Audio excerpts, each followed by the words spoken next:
Rebonjour. Justement, nous allons parler du développement du Sinaï. Là, il faut justement rappeler que le développement du Sinaï était toujours un objectif de l'État depuis la restitution du Sinaï suite à l'occupation israélienne. Donc on a toujours parlé de l'importance de développer le Sinaï. Un objectif et qui a quand même tardé à prendre place, mais qui enfin a pu être justement lancé au cours des dernières années. Un plan très ambitieux en fait pour le développement du Sinaï a été lancé. On voit des projets, de méga-projets qui prennent place et dont l'exécution justement très bien. Donc on voit aussi la réalisation de ces projets avec un rythme plus ou moins accéléré. Et pour vous parler en fait de ceci, nous avons le plaisir d'avoir avec nous en ligne, en direct, M. Hazem Hassan, qui est un expert en tourisme. Bonjour, M. Hazem Hassan. Bonjour. Certainement, le Sinaï est connu pour cet aspect touristique. Mais on pense certainement au développement global de cette péninsule, un développement aussi qui intervient alors qu'une opération globale pour lutter contre le terrorisme a été lancée il y a quelques années. Il s'agit de l'opération globale Sinaï 2018. Quel regard vous portez justement sur ce plan global du développement du Sinaï et qui intervient justement, comme je viens de le mentionner, avec le lancement de l'opération globale Sinaï 2018? Tout à fait, et on voit que c'était une demande importante, une exigence géographique, économique et sociale même pour l'Égypte. On voit que le Sinaï, c'est un trésor au vrai sens du terme. Non seulement sur le plan justement économique, mais même sur le plan social. L'Égypte, on connaît bien la situation, on est bien entassé au bord du Nil, sur le delta, sur les rives de la Haute-Égypte. Donc on voit que c'est une chance extraordinaire pour l'Égypte pour redistribuer la démographie. Et donc là, c'est un besoin urgent et très important. Et le Sinaï offre avec ses moyens, justement, un espace assez important pour redistribuer la population égyptienne. On voit que le tourisme, bien sûr, vient en tête.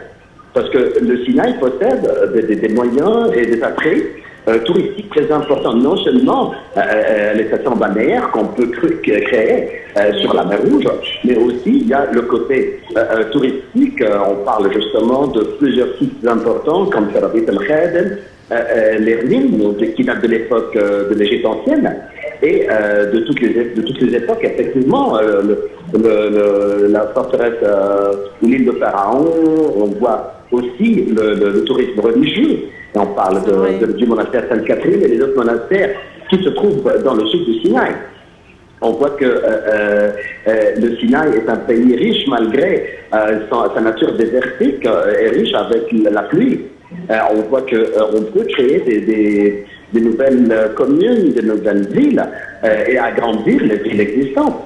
Donc tous ces moyens, le Sinaï offre à l'Égypte, et il y a un plan très ambitieux pour augmenter la population du Sinaï qui ne dépasse pas les 700 000 pour devenir 10 fois plus, ça veut dire 7 millions d'habitants. Et donc là, pour avoir ce rêve réalisé, il faut vraiment créer un réseau d'infrastructures très important. Et pour réussir à faire ça, on a bien sûr le gouvernement égyptien, le président Sisi, ils ont créé des nouveaux tunnels qui lient entre l'Égypte, la vallée du Nil, et justement le Sinaï. Comme ça, on peut transporter facilement les matériaux de la construction, de l'infrastructure, jusqu'au Sinaï, en dessous du canal de Suez. Non seulement ça, mais aussi la sécurité. Ça, c'est un sujet qui est majeur pour le tourisme et vital. Si on a la sécurité, surtout après les attentats qui ont eu lieu, non seulement dans le Sinaï du Nord, mais aussi dans le Sinaï du Sud. On se rappelle tous de l'incident de tabac. Donc il faut que la présence policière et militaire soit importante pour assurer toute la péninsule contre le terrorisme et autres. Le peuple du Sinaï même, les tribus là-bas sont des tribus, des gens très sociables, très intelligents, très égyptiens, et ils ont la capacité justement de créer, d'agrandir le Sinaï. Le problème qu'ils ont aujourd'hui, qu'ils ne sont pas nombreux. Alors, si on arrive à créer de nouvelles sociétés et donner l'intérêt au peuple du Sinaï de ces nouveaux projets, c'est sûr que les résultats seront brillants. Et c'est ça l'avantage du tourisme, que le tourisme, c'est un investissement direct et rapide, ce qui permet de faire gagner la vie à des millions, et non seulement des milliers qui habitent dans le Sinaï. Il faut encourager la jeunesse. La peuple égyptien est une population jeune. Donc on peut préparer le terrain en créant un réseau d'infrastructures très important pour attirer les jeunes pour aller faire des projets là-bas. On ne manque pas d'eau aujourd'hui, après justement le tunnel de Sirapiab qui va transmettre le Nil dans le Sinaï et qui va créer vraiment de nouvelles sociétés agricoles, industrielles et touristiques aussi. Donc quand on regarde tous ces éléments-là, peuvent vraiment peupler le Sinaï et créer de cette péninsule importante dans l'Égypte une destination touristique majeure. Parce que le tourisme en général, c'est quoi? C'est les gens et la terre. Et donc là, quand on a la terre avec tous ces moyens que je viens de citer et que nous venons tous les deux de citer, plus justement les gens, les Égyptiens qui vont s'installer là-bas, créer de nouvelles villes, introduire des industries qui n'étaient pas existantes, surtout que le sable du Sinaï est un sable très recherché dans différentes industries.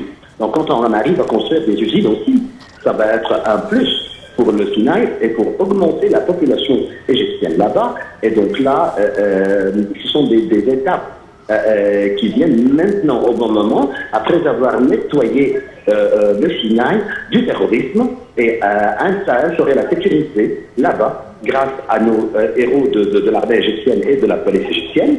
Donc là, maintenant, le Sinaï est capable d'être une terre accueillante pour les projets, pour les investissements et même pour la population égyptienne. C'est vrai.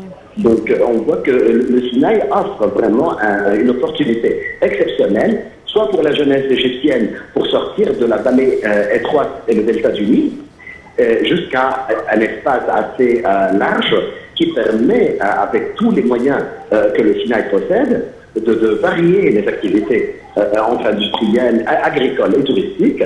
Donc, et vraiment, on voit que l'avenir